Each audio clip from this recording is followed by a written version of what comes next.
بخیر. در نخست خوش آمدید میگم سیرانوال دکتر رفیع الله نیازی سرپرست اکادمی علوم افغانستان، سیرانوال برهان الله نیازی معاون اکادمی، محترم شجاع امان رئیس مالی اکادمی، حاضرین در تالار، اعضای کمیسیون دسترسی به اطلاعات و خبرنگاران گرانمهر ما به برنامه دوم ما خوش آمدین. در این قسمت برنامه آقای دکتر رفیع الله نیازی سرپرست اکادمی علوم افغانستان حسابدهی میکنند. با تعقیب حرفها و گفته های اونا با سوالات خبرنگارای ما را میگیریم و پاسخ خواهد دادن. مهربانی کنین. بسم الله الرحمن الرحیم. ډیره مننه د دولت د رسنیو د دفتر درنو همکارانو، د افغانستان د رسنیو د لوی کور درنو ژورنالیستانو او همکارانو، د افغانستان د علوم اکاډمۍ محترمو غړو، سلامونه او درناوی او غرمه مو په خیر.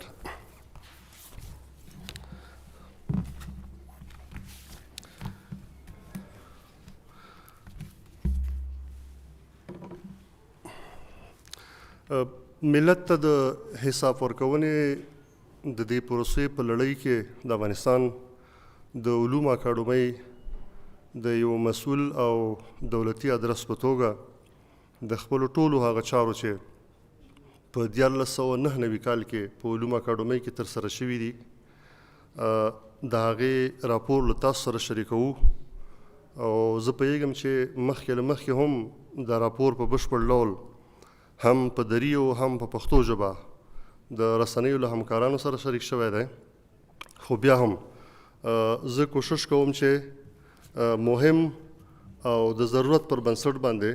هغه برخې له تاسو سره شریکې کړم چې کومې د علوم اکاډمۍ د 1999 کال په راپور کې ځای په ځای شوي دي. د افغانستان د اسلامي جمهوریت د علوم اکاډمۍ مخینه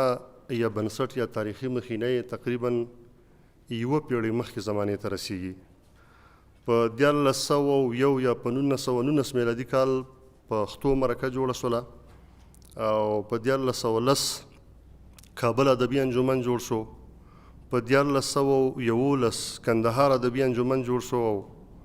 په 1914 کال د پورته ذکر شوو ټولو انجمنونو له یو ځای کېدو څخه پښتو ټولنه جوړه شوه. پر 1920 لمریز کال آریانا دایرة المعارف انجمن په کابل کې جوړ شو، په 1921 کال د تاریخ انجمن جوړ شو، او په 1945 کال د لرغونپوهنې امریت، او په 1954 کال د پښتو څېړنو د نړیوال مرکز د بنسټ ډبره کېښودل شوه، چې په 1949 کال د دغه ټولو بنسټونو له یو ځای کېدو څخه د افغانستان اکاډمي جوړه شوله، او بالاخره په 1950 کال د دغه ټولو مرکزونو له یو ځای کېدو څخه د افغانستان د علوم اکاډمي رامنځته شوله. د افغانستان علوم اکاډمي د هیواد په سطحه د علمي څېړنو تر ټولو لوړه دولتي اداره ده چې د مستقل تشکیل او بودیجې په درلودو سره د اساسي قانون د 40مې مادې پر بنسټ باندې د علوم اکاډمۍ د قانون او د هیواد د نورو نافذو قوانینو پر بنسټ باندې خپل فعالیتونه کوي. د علوم اکاډمۍ په راس کې په خارج رتبه بس کې د علوم اکاډمۍ عمومي رئیس، ورپسې په 3 علمي برخو کې د بشري علومو معاونیت، د اسلامي علومو معاونیت او د طبي تخنیکي علومو معاونیت، او اداري برخه کې اداري معاونیت دي چې اداري چارې ترسره کوي. د علوم اکاډمۍ تشکیل اوس مهال ټول 493 بستونه لري، چې له دې ډلې څخه 291 بستونه علمي، 108 بستونه اداري، او 99 بستونه هغه خدماتي بستونه دي. د 1999 کال د لومړۍ میاشتې په 11 نیټه د جلالالمآب جمهور رئیس یو حکم راغلی، او په هغې کې د علوم اکاډمۍ د تشکیل، فعالیتونو او د وظایفو د بیاکتنې په اړه باندې نو ممکن د علوم اکاډمۍ په تشکیل کې د دغه حکم پر بنسټ باندې په راتلونکي کې څه بدلون راشي. د علومو اکاډمۍ هغه لرلید دا ده چې په د بشري، طبي، تخنیکي او د اسلامي علومو په برخه کې تحقیقات او څېړنې کول دي. علومو اکاډمۍ د خپل قانون پر بنسټ سترې اړې موخې ډېرې لري، خو لږ تر لږه هغه څو بنسټیزې موخې چې ټولې کور کوي هغه په دې ډول دي چې په هېواد کې د علومو په مختلفو برخو کې د پرمختللو هدفمنو علمي څېړنو د ترسره کولو د زمینو برابرول، او په هېواد کې د علم او پوهې د کمي او کیفي ودې د زمینې برابرول، او د علومو په مختلفو برخو کې د علمي سویې لوړول، او د علمي څېړنو سمون، همغږي او د طبي منابعو ارزول. د 1999 لمریز کال لپاره د علومو اکاډمي بودیجه په دې ډول چې عادي بودیجه چې په دې کې 293 میلیونه 7,088,922 افغانۍ د علومو اکاډمۍ د 1999 کال عادي بودیجه وه. 43 میلیونه 48,6,399 افغانۍ د علومو اکاډمۍ انکشافي بودیجه وه. له دغو بودیجو څخه مصرف شوې بودیجه د معاشاتو، اجناسو او خدماتو په کوډونو، یعنې په 21، 22 او 25 کوډونو کې 2.15% عادي بودیجه مصرف شوې،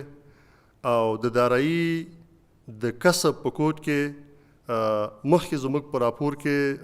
د کرونا په وجه باندې د هغوی راپور نو ورکړل شوی، اما وروستي ارقام په هغې برخه کې دا دي چې په دې برخه کې 2 میلیونه او 7 افغانۍ بودیجه مصرف شوې ده. په انکشافي برخه کې 15 پروژې لرو چې 4 له اختیاري انکشافي پروژې څخه تمویلیږي، او ټوله بودیجه یې 15 میلیونه 58,009 افغانۍ ده چې مجموعي مصرف یې 12 میلیونه 6,13,288 افغانۍ کېږي، ان د مصرف فیصدي یې 80% ته رسیږي. او یوه پروژه چې د اترا ادارې لخوا په غیر اختیاري بودیجې څخه تمویلیږي او 22 میلیونه او 6,93,319 افغانۍ دي چې له دې جملې څخه 4 میلیونه او 1,62,520 افغانۍ مصرف شوي چې د مصرف فیصدي یې 15.2% ده. د تشکیل په برخه کې یو بله مسله چې ورته باید اشاره وشي هغه دا ده چې موږ د علومو اکاډمۍ په تشکیل کې په علمي برخه کې 4 د جندر بیلانس په اساس باندې ښځینه علمي غړي لرو، او په اداري برخه کې موږ 14 ښځینه کارکوونکي لرو چې د علومو اکاډمۍ د ټول تشکیل 21% جوړوي. په 1999 کال کې د علومو اکاډمۍ سترې لاسته راوړنې هغه په لاندې ډول دي. اول، په بشري، طبي، تخنیکي او اسلامي علومو کې 18 علمي څېړنیزې پروژې بشپړې شوي دي. 113 علمي څېړنیزې پروژې تر کال لاندې دي چې په دې کال کې هم پر هغوی کار روان ده. د علومو په بېلابېلو برخو کې 42 علمي څېړنیز اثار چاپ شوي دي. 12 علمي څېړنیزې مجلې چې 33 شمېرې کې چاپ شوي چې ټولې 180 علمي تحقیقي مقالې لري. 4 علمي څېړنیز سیمینارونه دایر شوي دي. د ماشومانو او تنکیو زلمیانو د دري ژبې د دایرة المعارف 2م ټوک چاپ شوی دی. د اریانا ادبي دایرة المعارف پښتو او دري برخه لومړی ټوک چاپ ته چمتو شوي دي. د پښتو لهجوي قاموس 8م، 9م او 8م ټوکونه چاپ شوي دي. د ماشومانو، تنکیو زلمیو او ښځینو د نه روزلو د قانون د 3 ورځنیزو ورکشاپونه دایر شوي دي. د ایتنوګرافۍ علمي څېړنیز موزیم د اثارو 3 ورځني نندارتونونه جوړ شوي دي. د بېلابېلو علمي فرهنګي اثارو د مخکتنې مجلسونه شوي دي. د ګوري ژبې چې د افغانستان د یو ژوندي قام ژوندۍ ژبه ده، د هغې الفبا تدوین شوې او چاپ شوې ده. د ماسترۍ او دکتورا پروګرامونو لپاره د 15 تنو غړو معرفي کېدل د علومو اکاډمۍ د غړو، او له 3 علمي فرهنګي بنسټونو سره د همکارۍ تړونونه لاسلیک کول، او له ځینو نورو سره د تړون مسله په جریان کې ده. د بودیجې د سند مطابق انکشافي پروژې. پنځه انکشافي بودیجې وې لکه د دایرة المعارف وسایل او لیکل، د پښتو ژبې د لهجوي قاموس لیکل او تدوین، د زراعتي څیړنیز فارم د احاطې دیوال، د طبي علومو د څیړنیز لابراتوار اکمال او تجهیز، د څیړنو او نوښتونو د همکارۍ په برخه کې د آی سی ټي لیب جوړول چې ټوله انکشافي بودیجه 43 میلیونه 4,04,309 شوه چې له دې څخه یې 8.2% مصرف شوې ده. د 1999 لمریز کال بودیجه د دایرة المعارف وسایل او لیکل او د پښتو ژبې د لهجوي قاموس لیکل تطبیق شوي دي. د زراعتي څیړنیز فارم د احاطې دیوال، د طبي علومو د څیړنیز لابراتوار اکمال او تجهیز، د آی سی ټي لیب جوړول ناتمام دي، یعنې بشپړ شوي نه دي. د نه مصرف دلایل چې د کورونا وایرس له امله دولتي ادارې او نورې هغه اړونده ادارې چې په دې برخه کې باید له موږ سره کار کړی وی لږ تر لږه د 4 میاشتو دپاره زموږ کارونه وځنډول او په همغه اساس باندې دفتري چارې له خنډ او ځنډ سره مخامخ شوې. بل دلیل دا و چې د قراردادونو نه بشپړېدل، ځکه د کورونا په وجه باندې د توکو د لیږ رالېږ پر مخ سرحدي لارې وتړل شوې. زموږ ځینې وسایل چې هغه باید له افغانستان څخه د بهر راوړل شوي وی، اما د سرحدي لارو د تړلو په اساس باندې دا مسله تر ډېره وخته پورې وځنډېدله. او د پالیسۍ او د تقنین په برخه کې د علوم اکاډمۍ په 1999 لمریز کال کې لاسته راوړنې په لاندې ډول دي. د جلال المآب ولسمشر د حکم پر بنسټ د علوم اکاډمۍ د فعالیتونو د ارزونې په برخه کې یوه نوې هراړخیزه طرحه جوړه شوې چې د علوم اکاډمۍ د چارو د ښه والي په برخه کې به ډېر مثبت اغیز ولري. د دغې نوې طرحې پر بنسټ باندې د علوم اکاډمۍ پخوانی قانون او د علمي ترفیعاتو د استخدام او په ځینو نورو برخو کې د مقررې باندې بیا له سره کار شوی، ټوله بشپړه شوې. یوازې د حکم د تطبیق لپاره د هغو ادارو چې د دې حکم پر بنسټ باندې علوم اکاډمۍ د کار دپاره موظف شوي وي، د هغوی چلند له لارې دا باید عدلیې وزارت ته لاړ شي او پرمخ، یعنې موږ د قانونو د پالیسۍ په برخه کې په علوم اکاډمۍ کې په بشپړ بل ډول باندې په خپلو قوانینو باندې بیا کتنه کړې. د ادارې د چارو د پرمختګ او د کارونو د چټکتیا دپاره مو په بېلابېلو لایحو او طرزالعملونو باندې کار کړی چې دغه ټول اسناد او یا حمایوي اسناد موږ سره شته، که ستاسو چا په کار و بیا درته ښودلی هم شو. د انکشافي پروژو د تطبیق له لارې د خلکو پر ژوند اقتصادي او اجتماعي اغیزې. موږ تاسو ته مخکې خپلې انکشافي پروژې ذکر کړلې چې هغه تر ډېره پورې داسې پروژې نه دي چې هغه د په بهر کې د ډېرو خلکو له ژوند سره تړاو ولري او یا لږ تر لږه د هغوی پر ژوند باندې مستقیما د اغیزو خبرې. خو هغه څه چې علوم اکاډمۍ کې هغه علمي تحقیقي کارونه وي، نو د علوم اکاډمۍ انکشافي پروژې د اړوندو علمي برخو او علمي چارو د پرمختګ، پیاوړتیا، اسانتیا او ښه والي لپاره په پام کې نه نیول کېږي. نو په هره علمي برخه کې چې تولیدات رامنځته کېږي، نیغ په نیغه د ټولنې د وګړو پر ټولنیز او اقتصادي حالت اغیز شیندي. په دې معنی چې موږ د اسلامي علومو، طبي علومو او بشري علومو په بېلابېلو برخو کې تحقیقات او څېړنې کوو. هر علمي تحقیقي اثر او هر علمي تحقیقي مقاله چې لیکل کېږي هغه د دې ټولنې په یو نه یو ډول د یو مسلک د پیروان د کارونو سره سر خوري او د هغوی مطالعه او له هغوی څخه زده کړه د هغوی په ژوند کې تغییر راولي او د هغوی په کومو برخو کې چې دوی کار کوي پر هغوی باندې مستقیما اغیز لري. په دې معنی چې موږ یو معنوي کار کوو او معنوي کار د ټولنې د علومو برخه کې د اذهانو په روښانولو کې برخه لري او اذهان چې کله روښانه شول نو هر هغه غړی په خپل فیلډ کې د ټولنې د خدمت مصدر ګرځي او اغیزمن کارونه ترسره کوي. د هیواد پر عوایدو د پروژو اغیز. پروژې موږ مخکې تاسو ته ذکر کړي، هغه علمي څیړنیزې پروژې چې د علوم اکاډمۍ په بېلابېلو برخو کې لیکل کېږي، بازار ته د پلور لپاره عرضه کېږي او له دې لارې چې کوم عواید راجمع کېږي هغه دولت ته سپارل کېږي. په 1999 کال کې علوم اکاډمۍ 3,15,406 افغانۍ عاید درلوده. په داسې حال کې چې موږ ته د مالیې وزارت له لوري راکړل شوی ټارګټ چې و هغه 2,55,140 افغانۍ و چې په دې حساب باندې علوم اکاډمۍ د خپل ټارګټ نه تقریبا 53% اضافه عواید دولت ته ورکړي. تاسو په علوم اکاډمۍ د انکم او د عایداتو نورې سرچینې نه لري، یوازې د خپلو اثارو او تولیداتو په برخه کې دغه لاسته راوړنې لري. د اداري فساد په وړاندې بنسټیز او مهمې کړنې.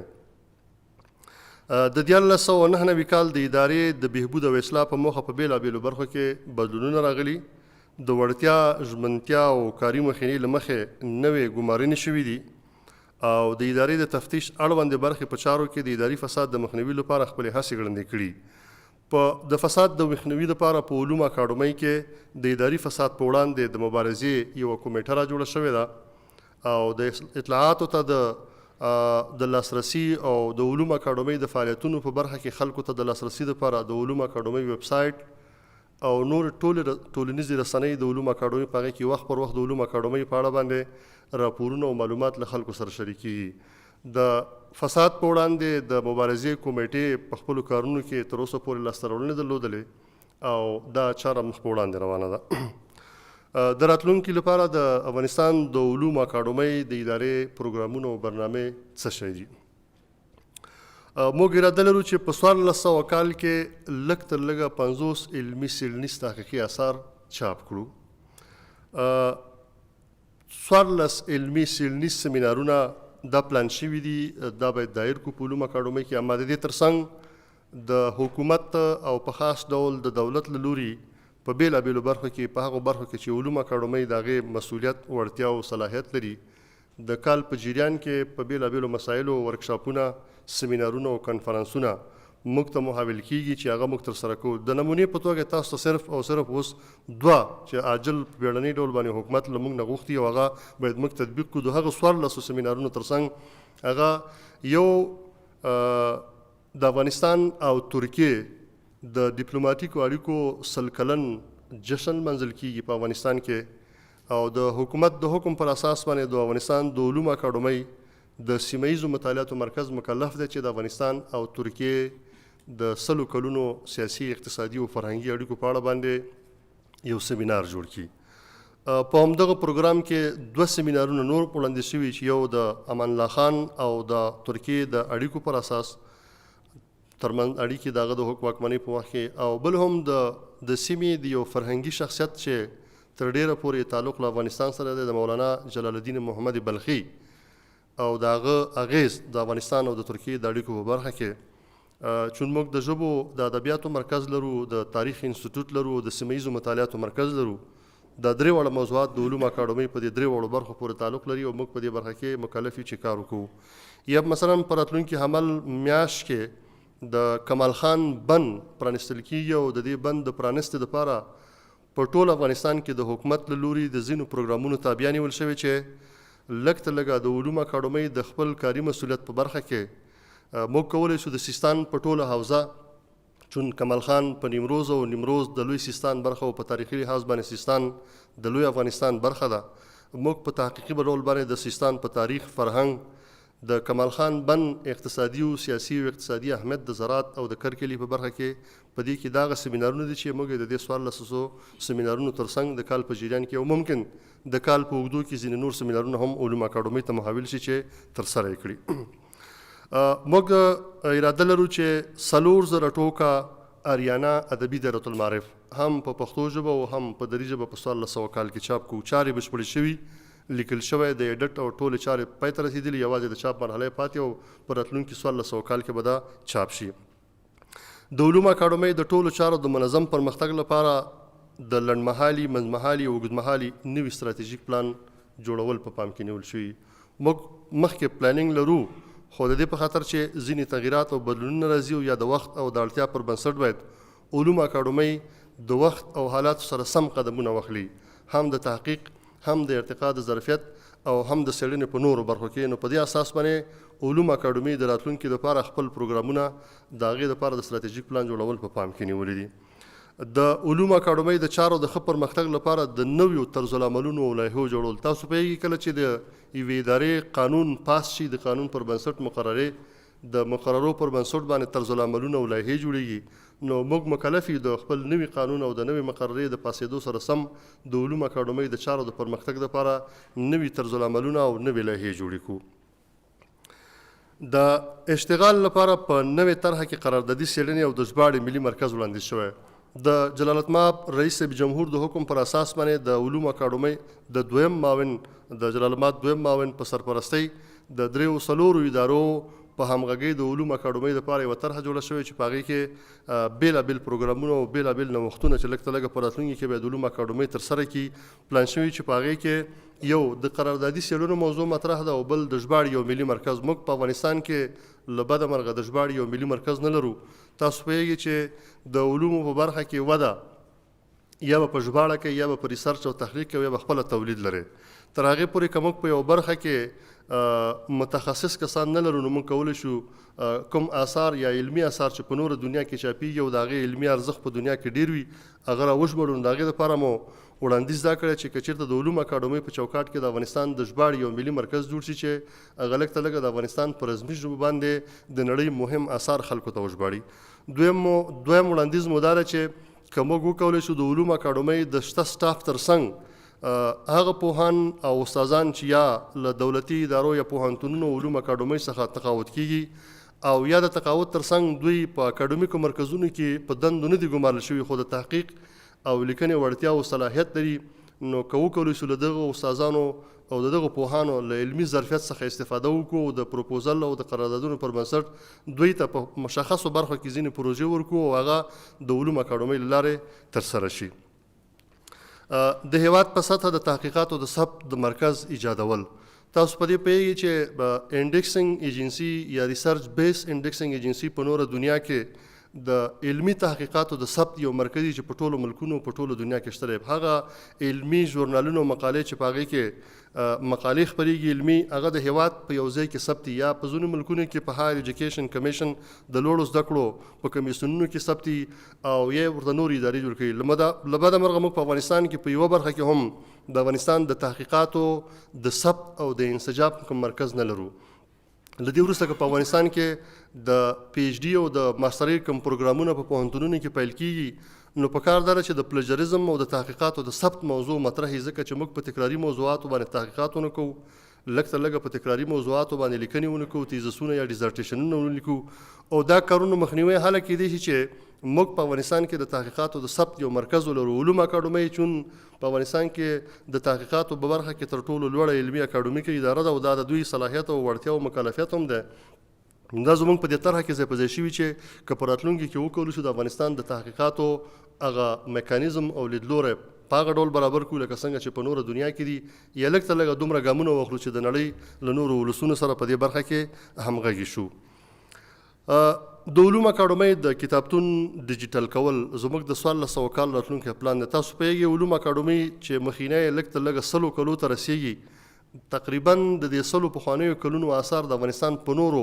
کتابتونونو او اکاډمیکو مرکزونو کې تاسو نشئ پیدا کولی ملې خو له نیکه مرغه د دې ټولو جنګونو سره سره د افغانستان په علوم اکاډمۍ کې د دې آثارو یوه بیلګه موږ سره خوندي ده. نو زموږ هوډ دا دی چې موږ دا لږ تر لږه سن کو ډیجیټلایز یې کو. یو په خپله داخل کې د افغانستان کې د ځوانو څېړونکو محققینو او محصلینو لپاره او یو د افغانستان پیژندنې په برخه کې د نړۍ نورو محققینو ته که موږ وکولی شو چې دا اثار په ډیجیټل ډول باندې په خپل کتابتون کې خوندي کړو دا زموږ یو پروګرام او پلان دی د 1400 کال لپاره. د علوم اکاډمۍ د ټولو نشراتو آنلاین کول. موږ په علوم اکاډمۍ کې د کوم کتابونه چې چاپېږي کومې پروژې چې لیکل کېږي د دې تر څنګ د زیري او د تفکر په نامه جریده لرو او تقریبا 10 علمي تحقیقي مجلې لرو چې په هرو 3 میاشتو کې خپرونې لري. پلان مو دا ده چې دا مجلې د راتلونکي کال لپاره لږ تر لږه د علوم اکاډمۍ په ویب سایټ باندې د هغې د ظرفیت پر بنسټ باندې دا آنلاین کو چې که یو خو به دی چې د اشتهار او د خلکو ته د خبرېدو په برخه کې به د خلکو سره مرسته وکړي چې په افغانستان کې نوي څه روان دي د تحقیق په برخه کې. او دویمه مسله به دا چې موږ به د محققینو سره د اوږد مهال لپاره په دې برخه کې دا مرسته کړې وي چې لږ تر لږه به موږ هغه محققین یا محصلین چې په ولایاتو کې دي کابل ته د راتګ لاسرسی نه لري او یا دې کتابونو ته لاسرسی نه لري موږ به لږ تر لږه د دې خلکو د ژوند د تحقیق په برخه کې د یوې ستونزې په برخه کې عمل کړی واوسي. د دایره المعارف او قاموسونو لپاره د ځانګړو اپلیکیشنونو جوړول. تاسو په دې پوهېږئ چې نن سبا په دنیا کې د قاموس لیکنې کم میتود چې دی هغه دغه کلاسیکي بڼې نه اوس ډېر پرمختللی په خاص ډول د انفارمیشن یا معلوماتي ټکنالوژۍ سره چې اوس تاسو یو قاموس او یو دایره المعارف د دنیا په اپلیکیشن کې هم په خپل موبایل کې اپلوډ کولی شي یا ښکته کولی شي او له هغې نه استفاده کولی شي. د علومو اکاډمۍ د اریانا درة المعارف مرکز چې په دې برخه کې کار کوي او تر اوسه پورې لږ ته لږه په پښتو ژبه او دري ژبه دواړه اووه ټوکر نوی اریانا درة المعارف چاپ کړی. اوس په ادبي اریانا درة المعارف کار روان دی. ورپسې په نورو دغه ډول په بېلابېلو علمي برخو کې د قاموسونو جوړولو ته ملا تړلې. نو هیله مو دا ده چې که موږ په راتلونکي کې دا د اپلیکیشن په ډول باندې برابر کړو او لږ ته لږه د هېواد ځوانو محققینو یا خلکو ته دا د هغوی په موبایل او یا لږ ته لږه په انټرنیټ کې د لاسرسي زمینه برابره کړی شو. د څېړنو په برخه کې د پلیجرزم موضوع ما مخکې یادم کړه. د استخدام په برخه کې د علمي شرایطو برابرول اوس دپاره د علومو اکاډمۍ په قوانینو کې د استخدام شرایط لږ ته لږه د هغو محصلینو یا هغو محققینو یا هغه کسانو دپاره چې هغوی په نوره دنیا کې زده کړې کوي او افغانستان ته راځي یو څه ستونزمن دي هغه شرایط چې په قانون کې دي دا نشي پوره کولی. نو موږ په نوي قانون کې د استخدام د شرایطو په برخه کې دغه اسانتیا د هغو کسانو دپاره چې په بهر کې زده کړې کوي او بیرته هېواد ته راځي د هغوی دپاره. او دویمه مسله پکې دا مطرح شوې ده چې موږ وکولی سو لږ ته لږه یو انسان په دې ډول معلوم کړو چې مخکې له دې نه چې دی په علومو اکاډمۍ کې د ریسرچ دپاره استخدام شي دا معلومه کړو چې دوی سره د ریسرچ قواو د تحلیل مطرح شته که نشته دی. په پوهنتونونو کې ځینې خلک میخانیک زده کړې کوي دې کې شک نشته، اما کله چې د عمل ډګر ته راځي په لیکلو کې بیا هغه ډول تحلیل او قوه د دې کې نه وي. نو لږ ته لږه هغه ډیزرټیشن یا تیزس چې دوی لیکلی یا له دې مخکې چې دوی کوم اثار لیکلي د هغې کې دا معلومول چې گویا د دوی د لیکوالۍ فن د لیکوالۍ فن ترڅنګ د مسایلو د تحقیق په برخه کې د مطرح کولو قوه او د هغې ترڅنګ د دوی د تحلیل او د شننې کومه مطرح چې دا معلومه شي دا زموږ په شرایطو کې شامل دي. د اداري فساد د مخنیوي لپاره په بېلابېلو برخو کې د کمیسیونونو ایجاد مسله موږ مخکې هم کړې او غواړو دا په نورو برخو کې هم وغځوو او نور کمیسیونونه هم راشي. د عوایدو د ډیروالي لپاره د ماسترۍ او دکتورا برنامې وړاندیز ترڅنګ د اکاډمۍ د نشراتو د پلور لپاره د پلان جوړول. موږ په دې نوې طرحه کې دا وړاندیز کړی چې لږ ته لږه په هغو برخو کې چې موږ کولی شو په افغانستان کې که د افغانستان د پوهنتونونو ترڅنګ یا په خاص ډول د دولتي پوهنتونونو ترڅنګ موږ د ماسترۍ او د پی ایچ ډي کوم پروګرام پیل کړو ځکه چې موږ ریسرچ بیس کار کوو او ماسترۍ او پی ایچ ډي دواړه چې دي دا په ریسرچ بیس باندې.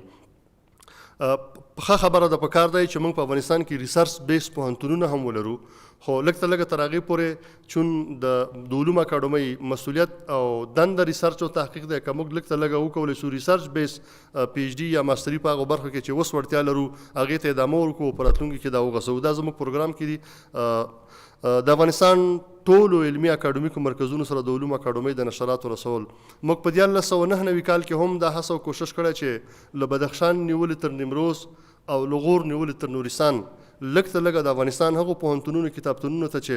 اوس پکې زده کړې روانې دي او یا فعال دي د افغانستان د علومو اکاډمۍ نشرات دا ورسوو. په راتلونکي کې مو هم دا هوډ ده چې د راتلونکي کال لپاره لږ ته لږه په داخل کې په کابل کې ټولې هغه دولتي ادارې چې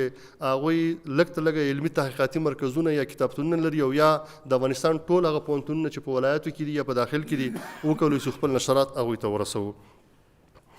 دغه ټولو کارونو سره سره علومو اکاډمۍ څه ستونزې او ننګونې هم لري چې هغه هم غواړو تاسو سره شریک وو. یو دا ده چې د علومو اکاډمۍ د علمي او اداري غړو د ظرفیت د لوړولو لپاره بودیجه نه لري.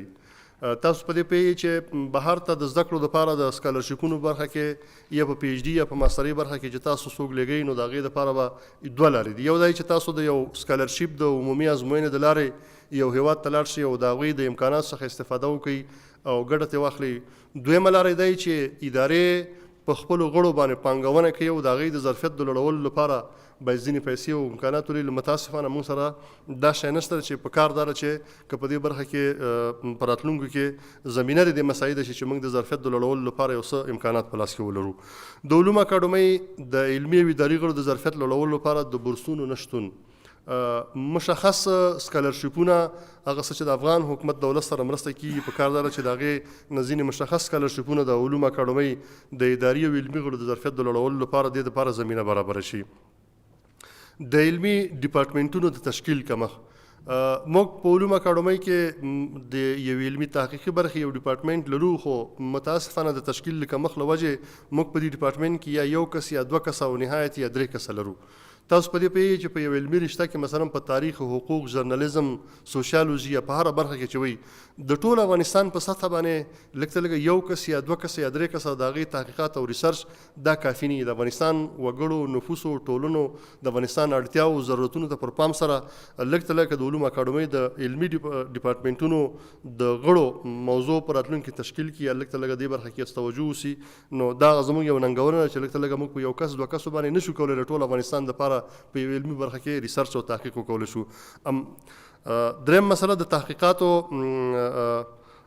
د هیواد په ځینو ولایتونو کې د ساحوي چلونو لپاره د امنیت نشتون. تاسو په دې پوهیږئ چې اوس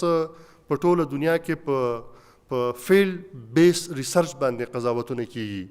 لایبرري یا کتابتوني ریسرچ چې دی هغه تر ډیره پورې په ځینو مسایلو کې اوس دویمه درجې اهمیت لري. متاسفانه د زموږ ځینې تحقیقي علمي پروژې چې هغه باید موږ په ولایاتو کې په فیلډ ریسرچ، په ساحوي ریسرچ یا په میداني ریسرچ باندې ترسره کړو، د نامنۍ په وجه باندې زموږ کسان هغه سیمو ته نشي تللی. که تاسو غواړئ مثلا د نمونې یا د بیلګې په توګه تاسو د افغانستان په پامیري ژبه باندې ریسرچ او تحقیق وکوئ، نو تاسو مجبور یاستئ چې د افغانستان د بدخشان، شغنان، واخان او یا د هغې نورو ولسوالیو ته ورسئ چې هلته لږ څه لږه د دې ژبو اوس ژوندی حال وپلټئ چې دا ژبې ژوندۍ دي، مړې دي، په کم حال کې دي، د دوی ستونزې او مشکلات څه دي، په دې ژبو باندې څومره تاثیرات او اغېزې شوي، دا ژبې څومره یو بل سره نږدې دي، څومره ورته والی لري، یا لږ څه لږه د افغانستان د یوې فرهنګي میراثې په توګه د دې د ژوندي ساتلو لپاره څه کول پکار دي. نو دغه سیمې ټولې ناامنه دي. په دې سیمو کې موږ د فیلډ ریسرچ دپاره د زمینې موږ دپاره دا زمینه، یا همدغه ډول موږ د زراعت په برخه کې همدغه ډول مثلا تاسو د یو تاریخي د لرغونپوهنې په برخه کې تاسو د مس عینک سیمې ته ورځئ، په هغې باندې تحقیقات کوي. زموږ د باستانشناسۍ یا لرغونپوهنې انسټیټوټ چې اوس په هغه سیمه کې نامني ده، یعنې موږ نامني زموږ د تحقیقاتو په برخه کې ډېر یو خنډ واقع کړی چې هیله ده چې که خدای وکړي په راتلونکي کې دا مسله حل شي. د تحقیقاتو لپاره د کافي بودیجې نشتون. موږ په خپل بودیجه کې د علمي څېړنیزو تحقیقاتو لپاره مخکې ما تاسو ته وویل چې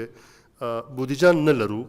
یوازې د عادي بودیجې د معاشاتو د مصارفو پر بنیاد باندې موږ کارونه کوو. که موږ یو انکشافي یا یوه تحقیقي پروژه په پام کې ونیسو چې په یو ولایت کې ترسره کړو،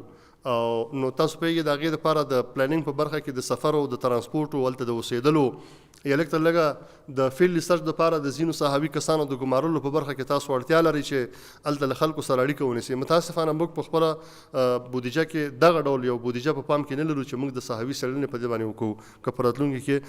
دا مسلې دپاره یو څه توجه وسي.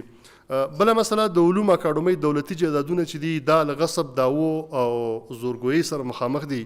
له بده مرغه هر کال زموږ د علومو اکاډمۍ د رهبرۍ ډېر وخته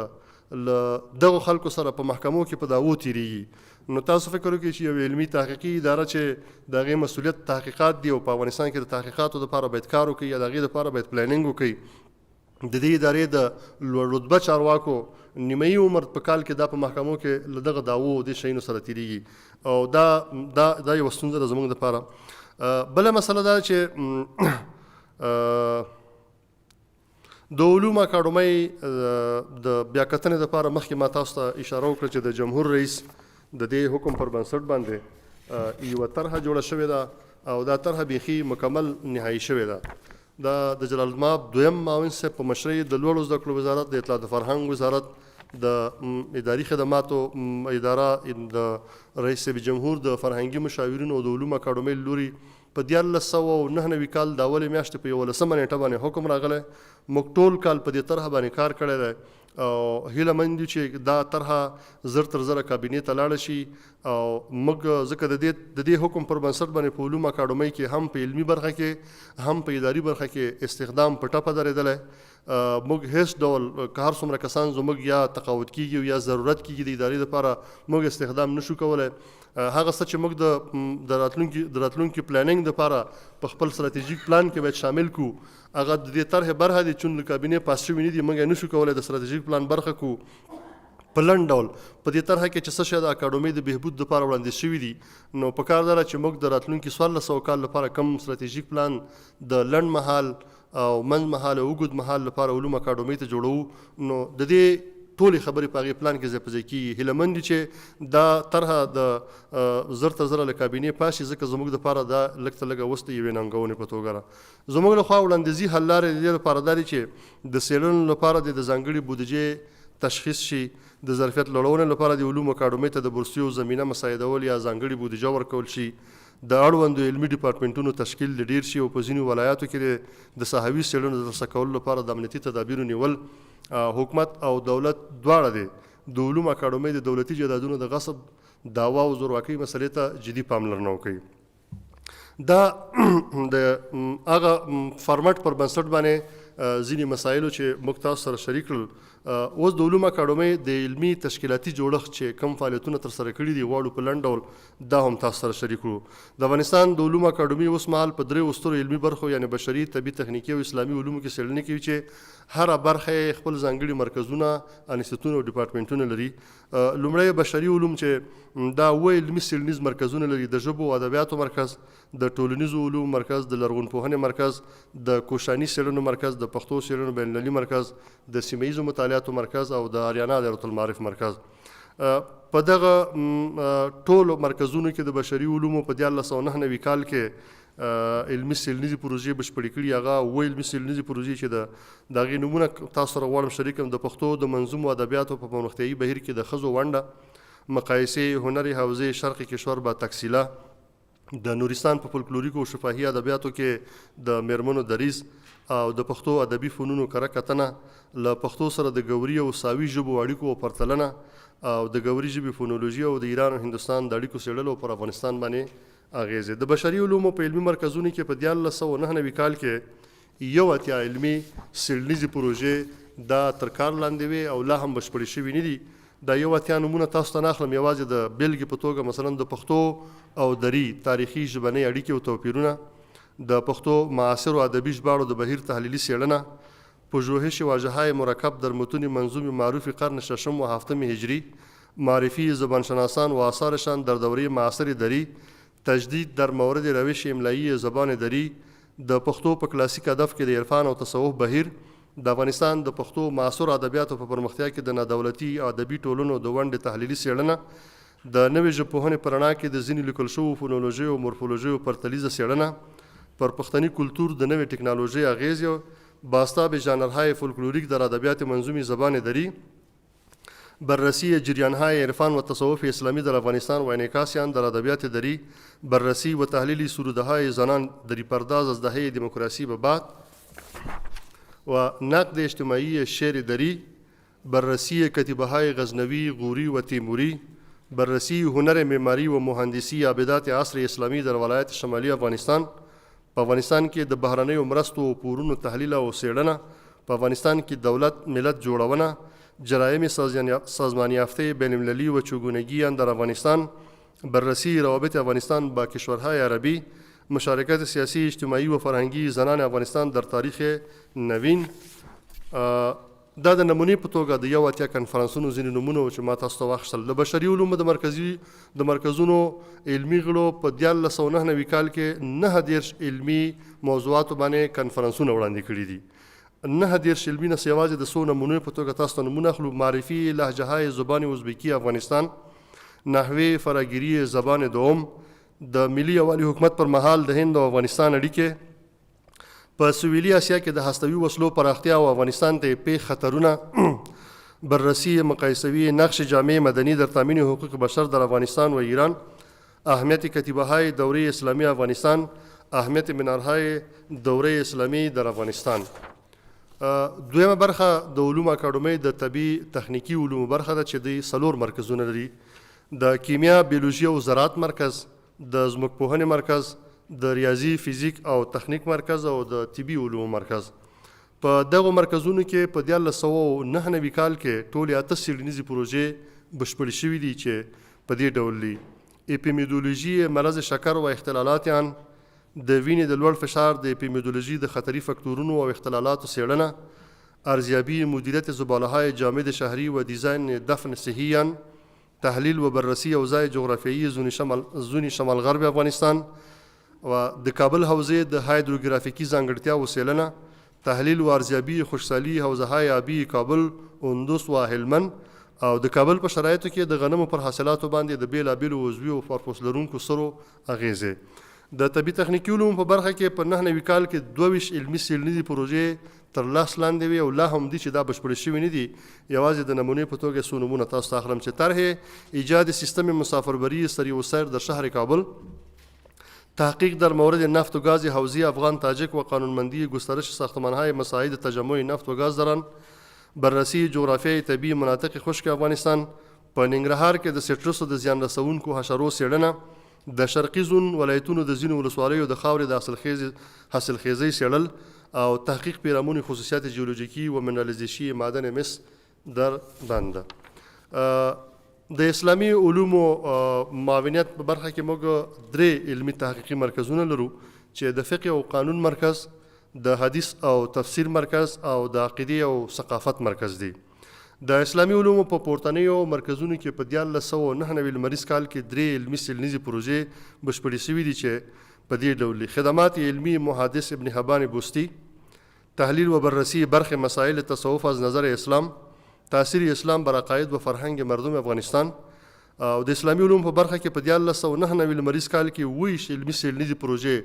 تر کار لاندې وي چې لا هم جریان لري. د بیلګې په توګه څو نمونې دا چې په افغاني ټولنه کې د قرآن او سنت په رڼا کې د وسطیت څېړنه، نقش سنت نبوي در اصلاح عنعنات جامع افغاني، په فقهي مذهبونو کې د تقنین څرنګوالی، د افغانستان په حقوقي نظام کې د وګړو د اساسي حقوقو او وجایبو ارزونه، محیط زیست از دیدگاه اسلام، بررسی چالش‌ها و راهکارهای صلح در افغانستان، بررسی تاثیرات جهانبینی اسلامی بر تمدن غرب، مقایسه جایگاه زن در فرهنگ افغانی و اسلامی. د اسلامي علومو د مرکزونو علمي غړو په 1999 کال کې پر 15 موضوعاتو علمي کنفرانسونه وړاندې کړي چې د نمونې په توګه 2 تاسو ته یادوي چې د تبلیغي جماعت او اخوان المسلمین د دعوتي وسایلو مقایسه او سیر تحولی لیبرالیزم و تقابل دینی در اروپا. په 1999 لمریز کال کې د علومو اکاډمۍ له لوري وړاندې شوي سیمینارونه، موږ 4 سیمینارونه 11 مو پلان کړي وو، خو د کورونا په وجه باندې چون هر سیمینار باید د کال په یو مشخص وخت کې دایر شي، چون د کال نیمایي برخه د کورونا په وجه په رخصتۍ کې تېره شوله، نو هغه سیمینارونه موږ دوباره په بل وخت کې نشو تکرارولی. یوازې 4 کړي چې چگونگی سازگاری با تغییرات اقلیم و کاهش خطرات آن در کشور، د افغانستان د اوبو مدیریت او د اوبو سیمه‌ایز دیپلماسی، استفاده از عنعنات ناب افغانی در زندگی اجتماعی، اسلام دین اعتدال و میانروی. د علومو اکاډمۍ د 1999 لمریز کال نشریاتي فعالیتونه، علومو اکاډمۍ په بیلابیلو علمي موضوعاتو کې ټول 240 علمي څېړنیز کتابونه،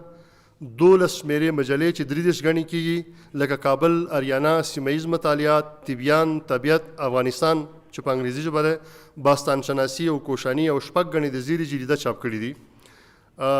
1143 ټوکه کتابونه او 138 ګڼې مجلې او جریدې بیلابیلو علمي او اکاډمیکو ادارو، څېړونکو او پوهانو ته د ګټې اخیستنې لپاره ویشل شوي دي. د 250 کتابونو او مجلو د کلیکسیونونو صحافت شوی، 1510 عنوانه مجلې او 2980 عنوانه کتابونه ډیټابیس شوي، په 215 عنوانه جریدو او مجلو نمبر وهل شوی ثبت شوي. علومو اکاډمۍ د اطلاعات او عامه اړیکو له لوري په 1999 کال کې 240 علمي څېړنیز کتابونه چاپ شوي چې که ستاسو حوصله یې دا 240 به ټول درته ولولم. فرهنګي ادبي پیښلیک د 20مې پیړۍ په لومړۍ نیمایي کې د پښتو ادب د پرمختیایي بهیر څېړنه، تاثیر کودهای کیمیایی مرکب بالای حاصلات نبات لوبیا، خط و دستور زبان اوستایی، دستاوردهای عمده 100 سال اخیر افغانستان، په افغانستان کې د فولکلور پیژندنې اړتیا، بررسی مسئله کمبود آب در شهرهای بزرگ کشور و راههای حل آن، دستور چینی لومړی، دویم او دریم ټوک،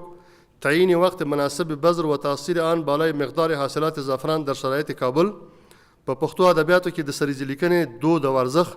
د سواد پښتو ادب او ثقافت، طرح ایجاد و سیستم مسافربری سریسیر در شهر کابل، د پروستات د سلیمي هایبریا پلازیا د عملیاتي درملنې او له عملیات څخه وروسته د مقدمو اختلالاتو څېړنه، په حقوقي او جنایي چارو کې د انکار احکام او اغیزې، د بیان ازادي د اسلامي شریعت له نظره، قرآن د بشریت لارښود، د فولکلور پوهنې سمپوزیم، فلسفه، اخلاق، بررسی مسکوکات و ظروف سفالی دوره کوشانی، تعیین برخ مشخصات اگرو تخنیکی توت زمینی در شرایط کابل، حقوق تجارت، بیع قرض و حواله طلبات، د افغانستان د سیمه ییزو اړیکو 15 کلن پیښلیک یا کرونولوژي، پژوهش درباره وضعیت آب در آسیای مرکزی و ارتباطیان با افغانستان، د ادبیات و فلسفه، د پښتني فولکلور چاپی مجموعه څېړندود، د ګوري ژبې د ولسي ادبیاتو شکل او مضمون، شیوع مرض لشمانیا و طرق جلوگیریان در افغانستان، بررسی سلوک و کارنامه‌های الداعی الله مولانا محمد عطا الله فیضانی،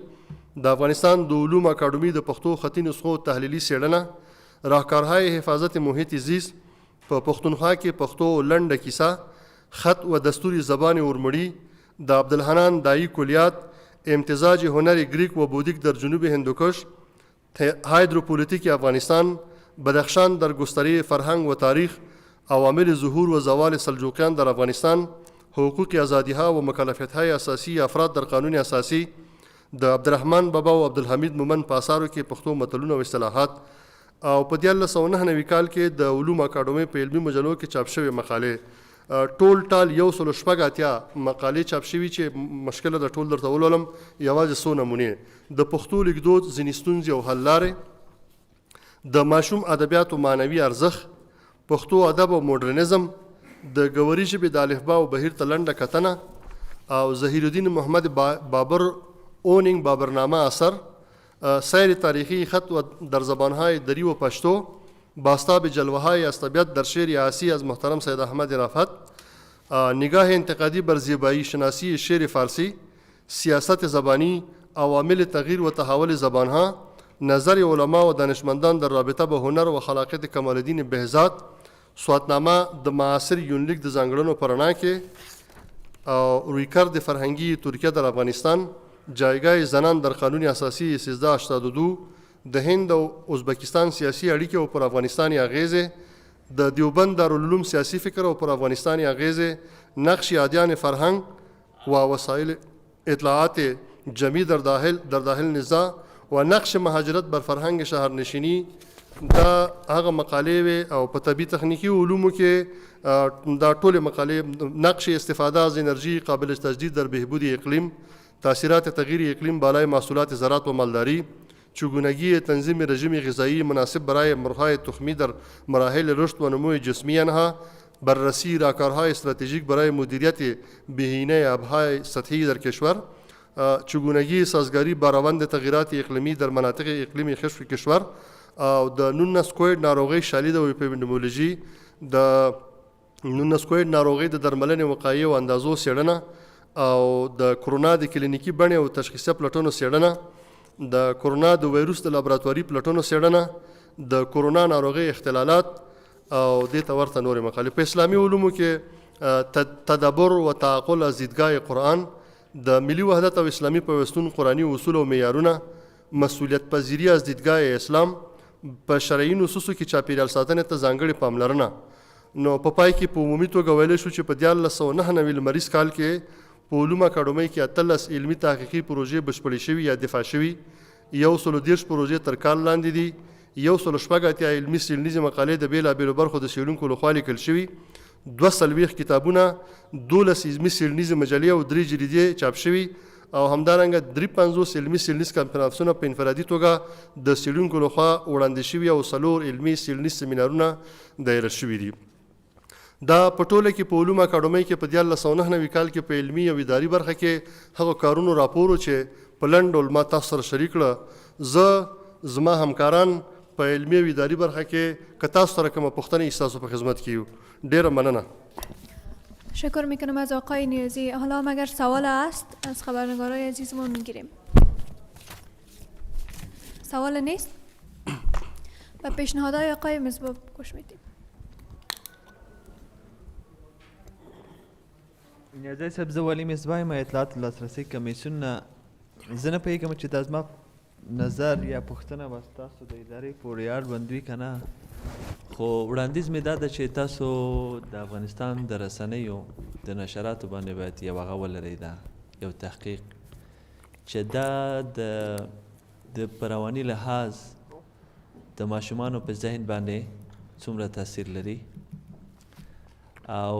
بل دا چې دا د افغانستان په اصیل کلتور باندې څومره اغیز لري، ځکه چې افغانستان یو اسلامي هیواد ده او بل یو عنعنوي هیواد ده. دوی د خپل کلتوري کوم ارزښتونه چې دي دې ته ډېر هغه ورکوي، ده یعنې ارزښت ورکوي. په دې باندې که تاسو یو هغه ولرئ. او بله موضوع دا ده چې په نورو هیوادونو کې داسې مرکزونه شته دي چې کله نوي اصطلاحات رامنځته کیږي نو د هغه مرکز لخوا د اصطلاحات ورکول کیږي. مثلا کووید 19 یو ناروغۍ وه چې رامنځته شوه، بیا همدارنګه مثلا د صنعت په برخه کې یو نوی ماشین اختراع کیږي، هغه نوم بیا دوی ورکوي، یا مثلا یو نوې اداره رامنځته کیږي، یا په ټوله کې هر څه چې نوی راځي د هغه مرکز لخوا راخلي. متاسفانه په افغانستان کې دا کار نه کیږي، او نه پوهېږم ځینې داسې مسایل هم د رسنیو لخوا وړاندې کیږي چې هېڅ هغه ته اړتیا نشته. مثلا مخکې موږ په دې باندې پوهېدو چې کله به ویلې د جمعې په شپه باندې فلانی خپرونه یا فلانی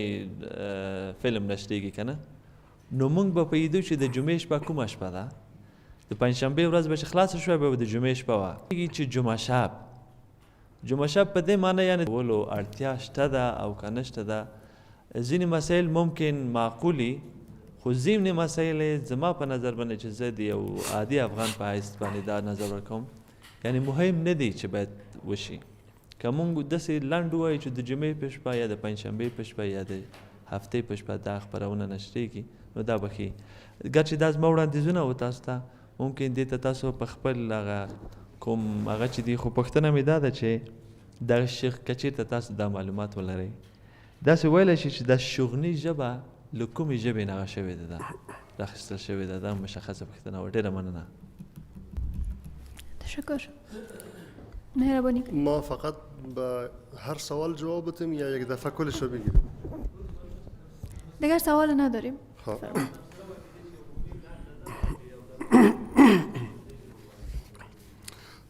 ډېره مننه. ستاسو د لومړۍ پوښتنې په ځواب کې باید ووایي چې موږ د علومو اکاډمۍ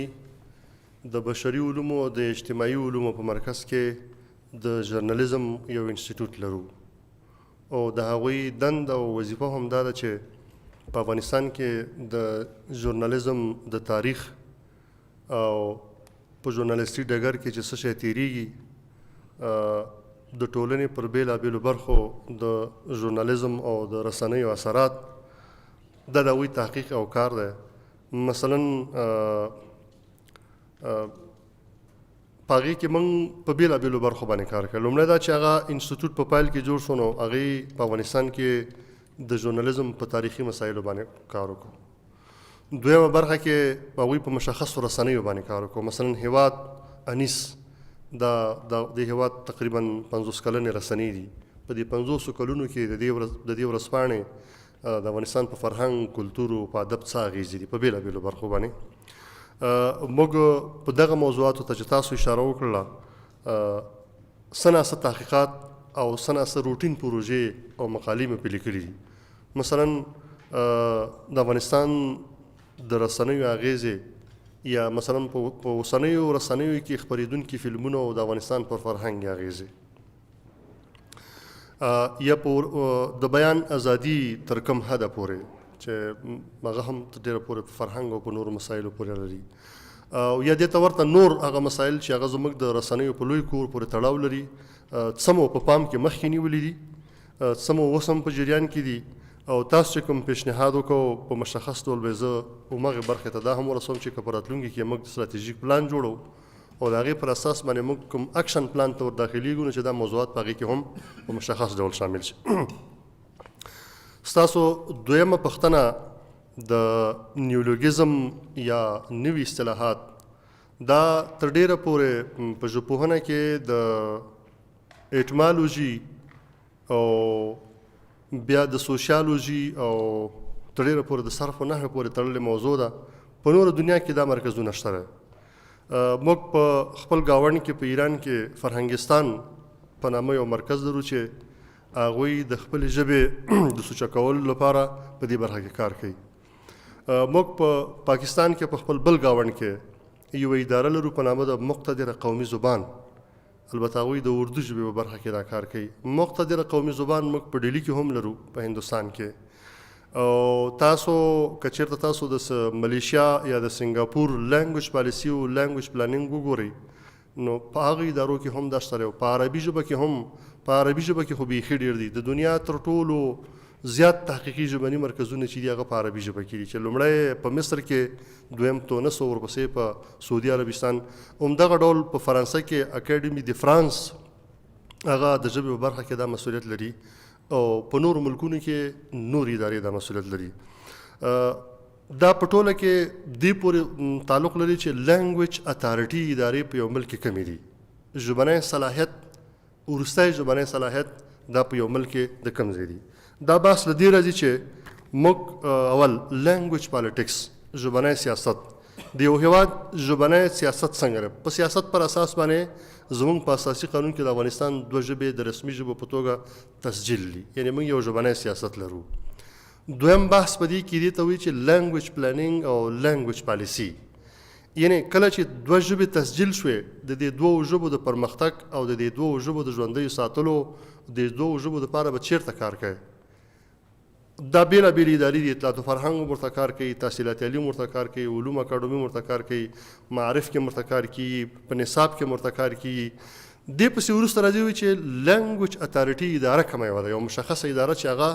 په یوې ژبه کې د نیولوګزم او یا د نویزونو موضوع را مطرح کړي. علوم اکاډمۍ له پخوا راهیسې په افغانستان کې یو لینګویج اتارټي اداره وه، او دوی د اصطلاحات یا هغه څه چې زموږ لږ سبا موږ د ملي ټرمینالوژي په توګه منو دا وضع شوي که د هرې ژبې دي خو راغلي دي. هغه وختونو کې انفارمیشن ټکنالوژي دومره په ګړندۍ په دنیا کې نه وه روانه چې د هر چا کور او هر چا محفل ته د هغه د ژبې په برخه کې یو دم زرګونه کلمات راننوځي. د یوه موبایل له لارې زموږ ستاسو هر یو کور ته زرګونه کلمې راننوتي. اوس بس په دې راځي چې دا صلاحیت د چا ده چې دا کار وکړي، بل په دې اداره کې صلاحیت د چا ده. ژبپوهان په خاص ډول د ایتمالوژي چې هغه ریښه د کلمې وپېژني، چې یوه کلمه چې له یوې ژبې راځي دا ریښه د دې روټ د دې څه شی ده. دویم مسله دا ده چې که چېرته موږ دې کې په ژبپوهنه کې یو بحث دا دی چې تاسو د نوو کلمو د نوو په الفاظو په لغه راتګ سره 4 لارې خپلولی شئ. یوه دا ده چې که چېرته نوې کلمه تاسو ته راځي نو تاسو وګورئ خپل زاړه متون د خپلې ژبې، او په هغې متونو کې که د دې کلمې دپاره کومه کلمه کارل شوي دا متون که متروک هم وي دا راژوندي کوي، بیرته د خپلې سټنډرډ یا معیار ژبې برخه وګرځوئ. که په متونو کې پیدا نه شو تاسو په خپل ډایلکټس یا په لهجو کې د یوې ژبې دا کلمه ولټوئ.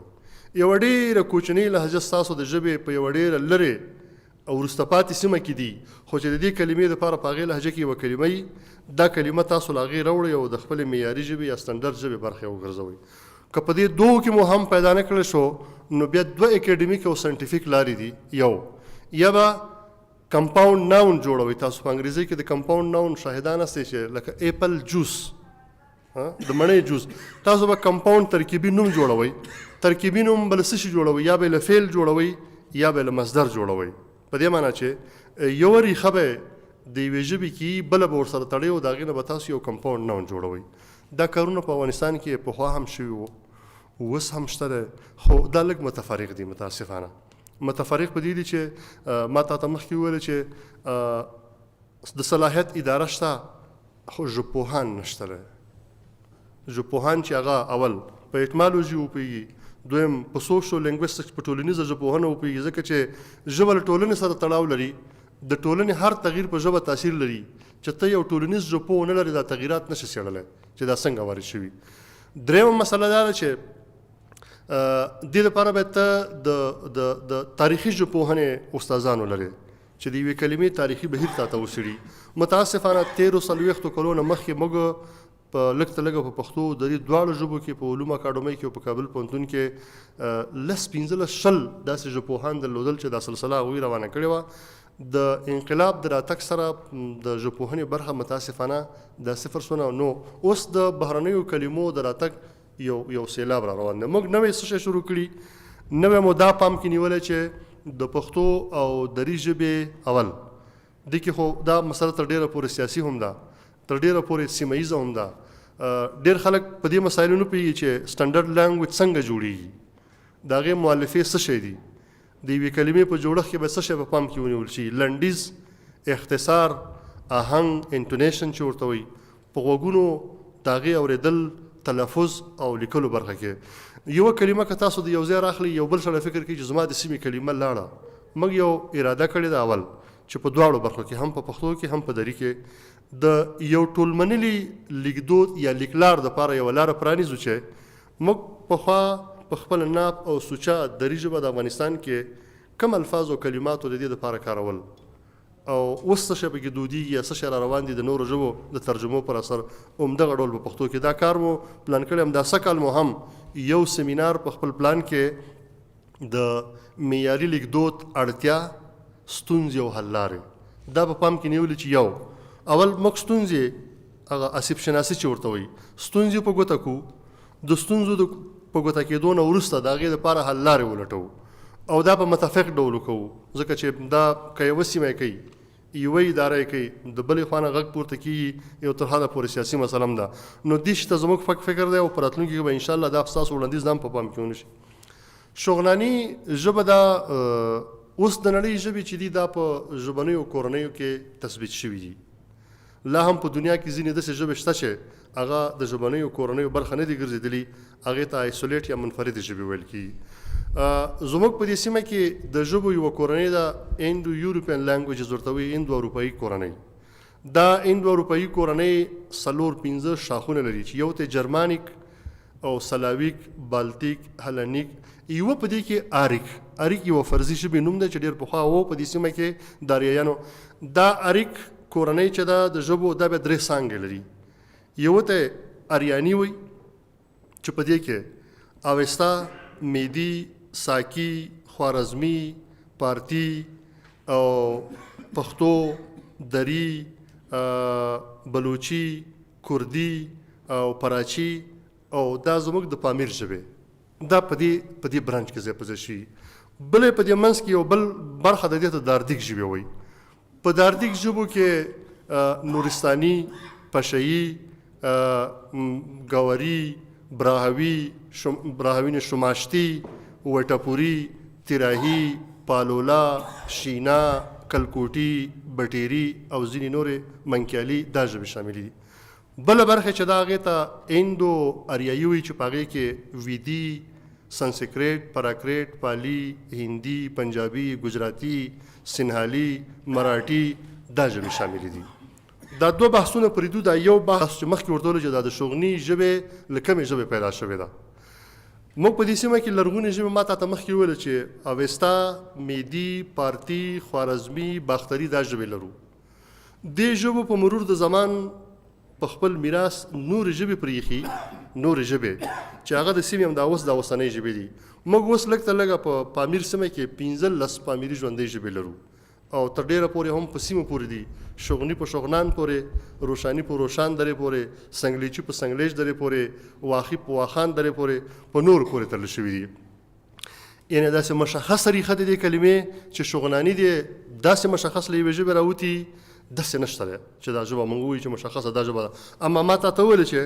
لکه څنګه چې انسانان د پلرونو د نیکونو په میراث پاتې دي، دغه ډول اوسنۍ ژبې د پخوانیو لرغونو ژبو په میراث پاتې دي. دا چې کومې ژبه کې د کومې ژبې تاثیرات ډېر پاتې دي دا بېله مسله ده، او په کومو ژبو کې د کومو ژبو تاثیرات لږ پاتې دي. د صرفي، نحوي او مورفولوژیکي جوړښتونو او نږدېوالو پر بنسټ باندې د نړۍ ژبپوهانو دا ژبې سره په یوه کورنۍ، په یوه څانګه او په یوه ژبڅانګه کې شاملې کړي دي. نو دا د تاریخي ژبپوهنې یو ډېر اوږد بحث دی. فکر کوم دلته به ډېر غني په هر صورت لږ تر لږه ما چې څومره کولی شو هغه دا دی، یا لږ تر لږه زه چې څومره ویلی سم. موږ داسې نشو ویلی چې شغني، روشاني او سنګلیچي دا له یوې مشخصې ژبې رازېږېدلي دي.